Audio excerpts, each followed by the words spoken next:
जी लोक विनाकारण तुम्हाला त्रास देत असतात त्यांचा खेळ शांतपणे संपवा. मित्रांनो, आपल्याला रोजच्या जीवनात कधी ना कधी अशी लोक भेटतातच जी मुद्दामहून हात धुवून आपल्या मागे लागलेली असतात. आपल्याला त्रास देण्याची, टोमणे मारण्याची, कमी लेखण्याची एकही संधी ते हातातून जाऊ देत नाहीत. या लोकांमुळे आपलं मन कायम अस्वस्थ राहतं. सुरुवातीला आपण सहन करतो, जाऊ दे म्हणून दुर्लक्ष करतो, कारण आपल्याला वाद भांडण नको असतं. सगळं आपोआप ठीक होईल असं वाटतं. पण जसा जसा वेळ जातो तशी तशी आपली सहनशीलता कमी होत जाते. समोरचा माणूस आपल्या गप्प राहण्याला आपली कमजोरी समजू लागतो. त्याचा आपल्याला त्रास देण्याचा उत्साह वाढतो आणि तो अजून जास्त आपली डोकेदुखी कशी वाढेल यासाठी प्रयत्न करू लागतो. बाहेरून आपण शांत असल्याचा मुखवटा दाखवतो, पण आतून आपण तुटत असतो. मित्रांनो, कोणी विनाकारण त्रास देत असेल तर सतत सहन करणे ही चांगुलपणाची निशाणी नाही. जो माणूस तुमची शांती, आत्मसन्मान आणि मनःशांती हिरावून घेतो त्याच्याशी जरा वेगळ्या पद्धतीने वागायला शिकलं पाहिजे. भांडण न करता, आरडाओरड न करता, पण ठामपणे उभं राहून कसा या लोकांना धडा शिकवायचा, चला पाहूयात.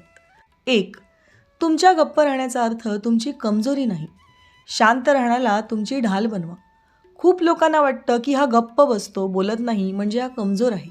पण खरं पाहिलं तर गप्प राहणारा माणूस सगळं पाहत असतो, समजून घेत असतो आणि मनात बरंच काही ठरवत असतो. त्याला लगेच प्रतिक्रिया देणं जमत नाही. जो तुम्हाला त्रास देतो तो तुमच्या प्रतिक्रियेची आतुरतेने वाट पाहत असतो. तुम्ही चिडलात, रडलात, उलट उत्तर दिलं की त्याला समाधान मिळतं. पण अशा वेळी जेव्हा तुम्ही शांत राहता तेव्हा त्याला खूप आश्चर्य वाटतं. त्याच्या डोक्यात अनेक प्रश्न निर्माण होतात. हा माणूस बोलत का नाही? हा काहीतरी वेगळं तर नाही ना करणार? तुमचं शांत राहणं त्याच्या मनात भीती निर्माण करतं. ही शांतता म्हणजे त्यावेळी पळ काढणं नसतं, तर धडा शिकवण्यासाठी वेळ घेणं असतं. स्वतःला समजून घेण्यासाठी, परिस्थिती समजून घेण्यासाठी आणि पुढची चाल ठरवण्यासाठी ही शांतता गरजेची असते. बोलण्याआधी शांत राहा. शांत माणूसच योग्य प्रसंगी योग्य शब्द वापरतो. त्यामुळे पहिली गोष्ट म्हणजे तुमच्या गप्प राहण्याला तुमच्या स्वतःच्या नजरेत कमी लेखू नका. उलट तुमच्या शांततेला स्वतःची ढाल बनवा. 2. तुमच्या भावनांचा कंट्रोल समोरच्याच्या हातात देऊ नका. जो तुम्हाला त्रास देत असतो तो नक्की काय करत असतो तुम्हाला माहीत आहे का? तो माणूस तुमच्या भावनांशी खेळत असतो.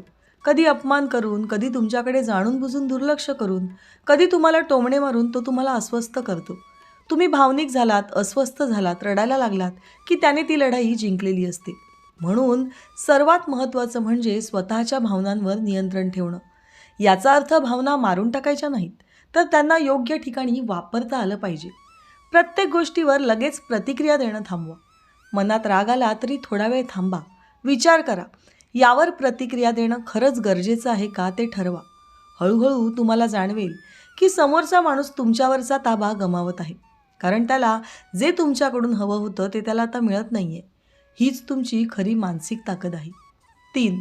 त्या लोकांपासून सुरक्षित अंतर ठेवायला शिका. जो माणूस तुम्हाला त्रास देतो तो बहुधा तुमच्या आसपासचा माणूसच असतो. त्याच्याशी तुमचं रोज बोलणं, भेटणं होत असतं. अशात त्याच्या या विचित्र वागणुकीमुळे तुमचं मन थकून जातं. म्हणून एक गोष्ट लक्षात घ्या, गरज नसताना या लोकांशी जवळीक ठेवू नका. अंतर ठेवणं म्हणजे यांच्यापासून पळ काढणं नाही. अंतर ठेवणं म्हणजे या निगेटिव्ह लोकांपासून स्वतःला वाचवणं आहे. त्यांचे फोन कमी उचला, यांच्याशी निरर्थक चर्चा टाळा, यांच्या प्रत्येक गोष्टीला उत्तर देणं टाळा. सुरुवातीला तो चिडेल, तुम्हाला उलटसुलट प्रश्न विचारेल, कारण आता त्याचा तुमच्यावरचा कंट्रोल सुटतोय. पण हळूहळू त्याला समजतं की आता तुम्ही आधीसारखे त्याच्या आजूबाजूला जास्त दिसत नाही आणि जो माणूस त्याला सहज उपलब्ध होत नाही त्याला त्रास देणंही यांना कठीण होऊ लागतं. म्हणून यांच्यापासून ठराविक अंतर ठेवून राहिलो की मनःशांती उत्तम राहते. आपले विचारही स्वच्छ होतात आणि आपण सकारात्मक राहू लागतो. 4. स्वतःकडे लक्ष द्या. तुमचं यश हेच त्यांना सर्वात मोठं उत्तर असतं. जो तुम्हाला त्रास देतो त्याचा उद्देशच असतो की तुम्ही तुमच्या कामात कुठेतरी अडकला पाहिजे, तुमची प्रगती थांबली पाहिजे आणि यातून तुम्ही खचले पाहिजेत. हे सर्व करून यांना असुरी आनंद मिळतो. पण ज्या दिवशी तुम्ही स्वतःच्या आयुष्यावर लक्ष द्यायला सुरुवात करता त्या दिवशी यांचा खेळ संपू लागतो. आपल्या कामात मन लावा. स्वतःच्या कौशल्यावर मेहनत घ्या. स्वतःला सुधारण्याचा प्रयत्न करा. रोज थोडं थोडं पुढे जा. मेहनतीला कंटाळू नका. बघा, तुमच्यात बदल होत जाईल आणि तुम्ही बदलत आहात हे त्याला दिसायला लागेल.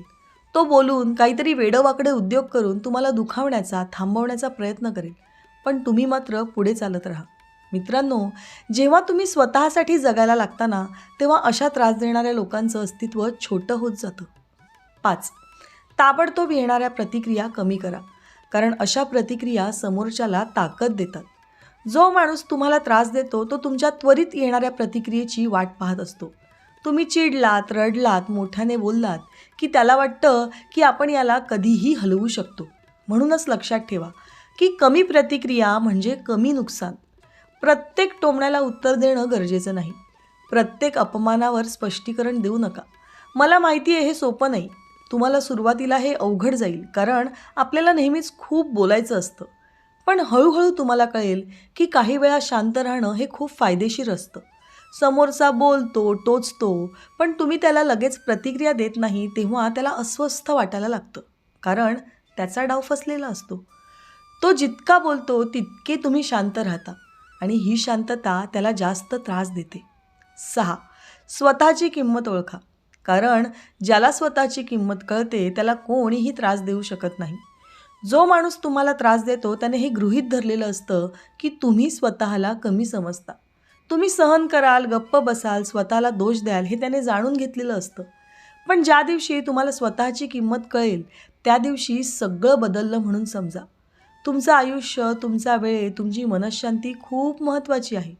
तुम्ही सगळ्यांसाठी 24 तास उपलब्ध असायलाच हवं असं काही नाही. मी माझ्या भावनांची काळजी घेऊ शकतो ही जाणीव आली की तुम्ही हळूहळू बदलायला लागता. तुमचा आत्मविश्वास वाढतो आणि समोरचा हे बदल बरोबर ओळखतो. त्याला कळतं की आता हा माणूस आधीसारखा राहिलेला नाही. स्वतःची किंमत ओळखणाऱ्या माणसासमोर त्रास देणाऱ्याचं बळ आपोआप कमी होतं. 7. स्पष्ट लिमिट्स ठेवा, कारण लिमिट नसल्या की लोक डोक्यावर बसून मिऱ्या वाटायला लागतात. ज्याच्या आयुष्यात मर्यादा नसतात त्याच्या आयुष्यात त्रास असतो. जो तुम्हाला त्रास देतो तो तुमच्या मर्यादा ओलांडत असतो. तो तुम्हाला ओरडून बोलतो, तुमचा अपमान करतो, तुम्हाला गृहीत धरून तुमच्याशी वागतो. म्हणून ठरवा कुठे थांबायचं. कोणी अपमान केलास तर तिथून निघून जायचं की त्याला ठणकावून सांगायचं. कोणी वारंवार दुखावत असेल तर त्याच्याशी संबंध ठेवायचेच नाहीत. लिमिट्स म्हणजे भांडण नाही, लिमिट्स म्हणजे स्वतःचा बचाव. सुरुवातीला लोक म्हणतील तू बदलला, तू आधी असा नव्हता, पण लक्षात ठेवा बदलल्याशिवाय बचाव करता येत नाही. 8. काही वेळा दुर्लक्ष करायला शिका, कारण दुर्लक्ष हे सर्वात खतरनाक शस्त्र आहे.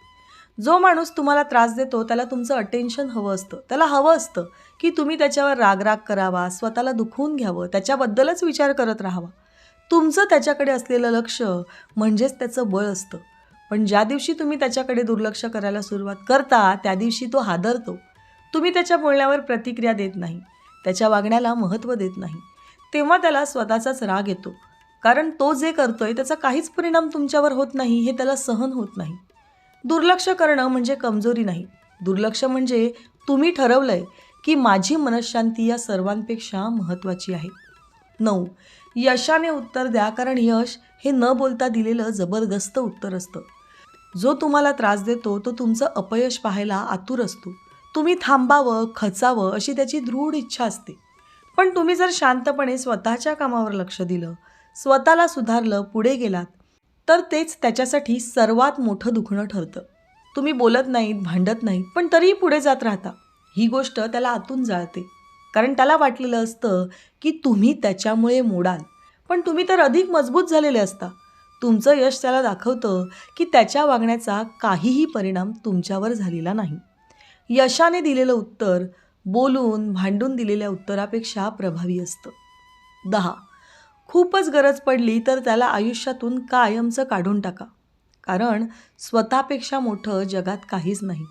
कधीकधी सगळ्या चाली वापरूनही समोरचा माणूस सुधारत नाही. तो पुन्हा पुन्हा दुखावतो, त्रास देतो, तुमच्या मनःशांतीवर हल्ला करतो. जो तुमचा आदर करत नाही त्याला तुमच्या आयुष्यात असण्याचा हक्कच नाही. मग ते नातं असो, साधी ओळख असो किंवा सवय असो. स्वतःला त्रास देणाऱ्या माणसाला कायमचं दूर करणं ही स्वार्थी गोष्ट नाही, तर ते आत्मसंरक्षण आहे. सुरुवातीला भीती वाटते, लोक काय म्हणतील, आपल्याला एकटं वाटेल असं वाटतं.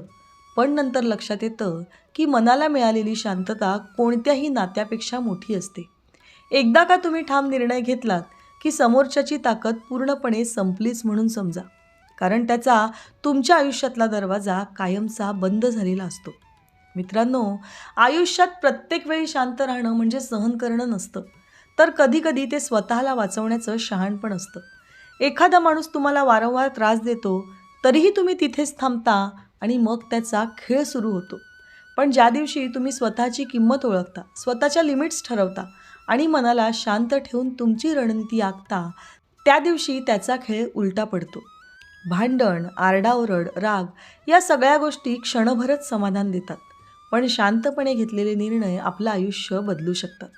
शांतता योग्य वेळी वापरली तर ती कमजोरी नसून मोठं शस्त्र ठरते. स्वतःवर लक्ष देणं, स्वतःचं आयुष्य उभं करणं आणि गरज पडली तर चुकीच्या लोकांना दूर करणं हा स्वार्थ नाही, तर आत्मसन्मान आहे. ज्याने स्वतःला जिंकले त्याला कोणीही हरवू शकत नाही. तुमची शांती, तुमचा आत्मसन्मान आणि तुमचं आयुष्य ही सगळ्यात मौल्यवान गोष्ट आहे आणि ते जपणं हीच खरी ताकद आहे. मित्रांनो, दररोज विविध सकारात्मक विचारांसह आपण भेटत असतो. तुमचे जीवनही असेच सकारात्मक विचारांनी भरून जावो. तुमच्या मनातील सर्व चांगल्या इच्छा आकांक्षा पूर्ण होत. तुम्हाला सुख समृद्धी लाभो ही ईश्वराच्या चरणी प्रार्थना. मित्रांनो, आजचे विचार जर तुम्हाला आवडले असतील आणि ते पटलेही असतील तर कृपया व्हिडिओला लाईक आणि चॅनलला सबस्क्राईब करायला विसरू नका. उद्या पुन्हा भेटूया नवीन विचारांसह. तोपर्यंत धन्यवाद.